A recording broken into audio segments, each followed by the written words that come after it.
Hello guys! Ayun na nga mga friends. Magandang araw.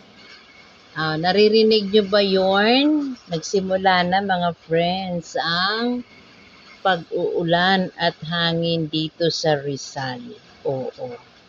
Kasi mga guys, ang sabi kasi ang Rizal ay nasa signal number. Kahapon kasi number 1 eh. Pero ngayon guys, medyo kakaiba yung kanyang hangin, kakaiba yung kanyang patak ng ulan. So, maaaring tunay nga na magiging mas mataas ang signal. So, ano pa man ang mangyari, mga kaibigan, tayo ay magsihanda. Pag sinabi ng barangay natin na tayo'y lumikas, tayo'y magsilikas.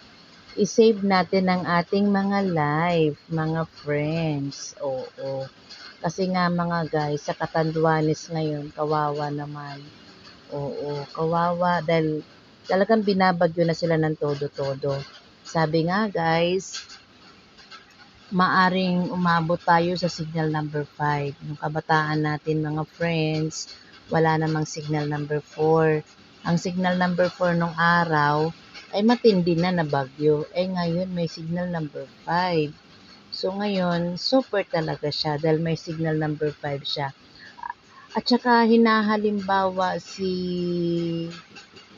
itong pangalang bagyo ngayon guys na si Pongwong o si Owan, hinalimbawa siya na katulad daw siya ni Melissa, Hurricane Melissa sa ibang bansa. So, ganun pa man mga kababayan, tayo ay mag-ingat. Mag-ingat, mag-ingat, mag-ingat.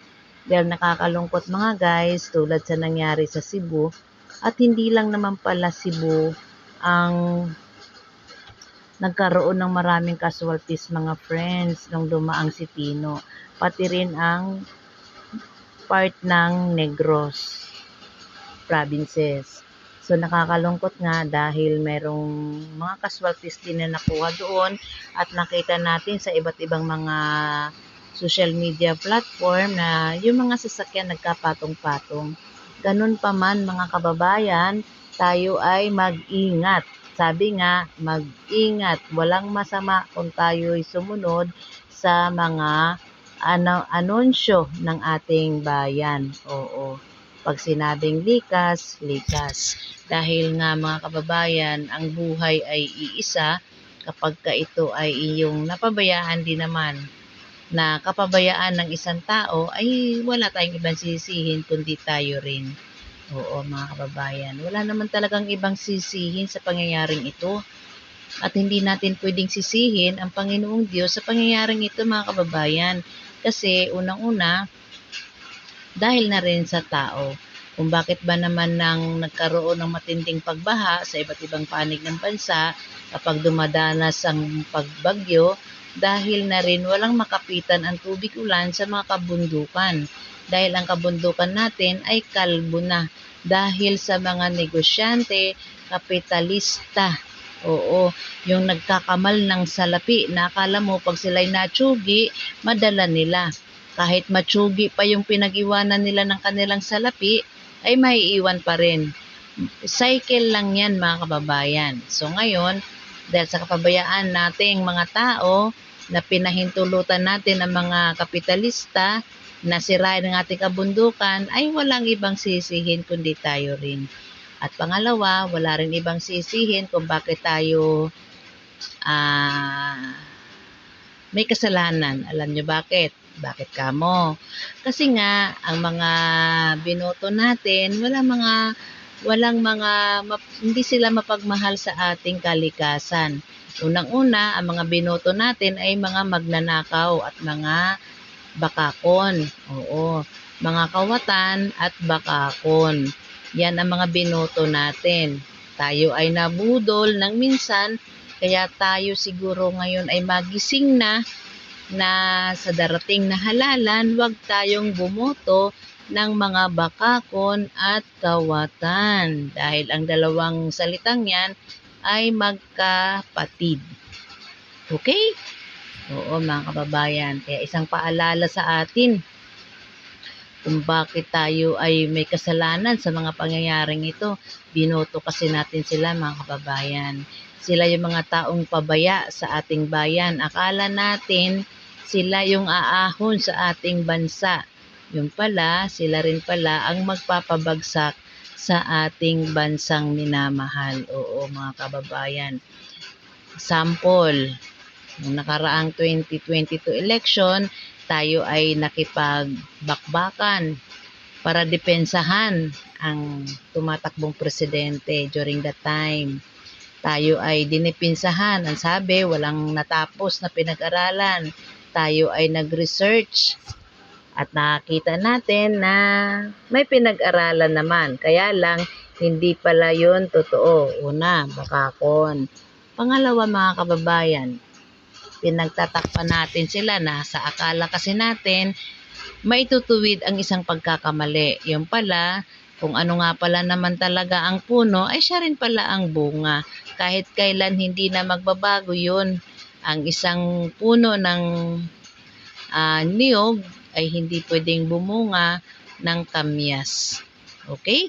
So, ganun yun, kabit-kabit na yun mga palangga. Kung ano yung puno, siya na rin yung bunga. Kaya nung time na yon, akala kasi natin na ang puno ay masama. Siyempre, ang anak hindi gagayahin ang ama.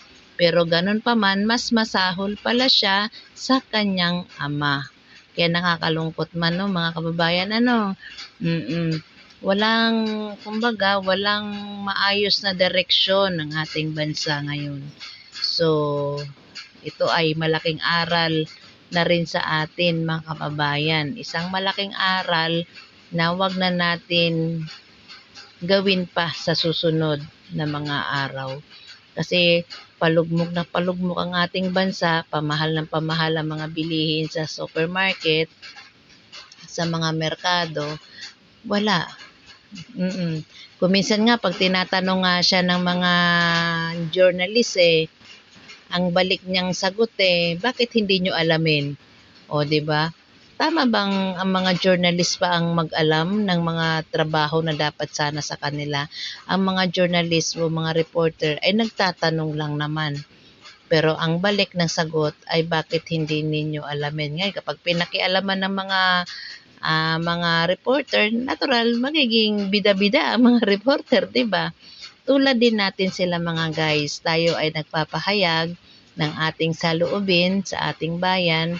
Ngayon, ito ay pagpapahayag lamang natin dahil tayo ay kumbaga upset sa mga pangyayaring ito.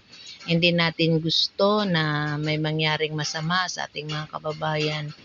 Pero dahil sa kapabayaan na rin nila, dahil sa kanilang pagnanakaw na disinsana ay nabawasan, oo, hindi natin maiwasan ang pagbagyo kasi nakatala na rin naman talaga yan, yearly nangyayari. Pero lumipas sa mga panahon, wala namang ganitong pangyayari tulad ng nangyari kamakailan. 'Di ba, mga kababayan? Kaya nakakalungkot isipin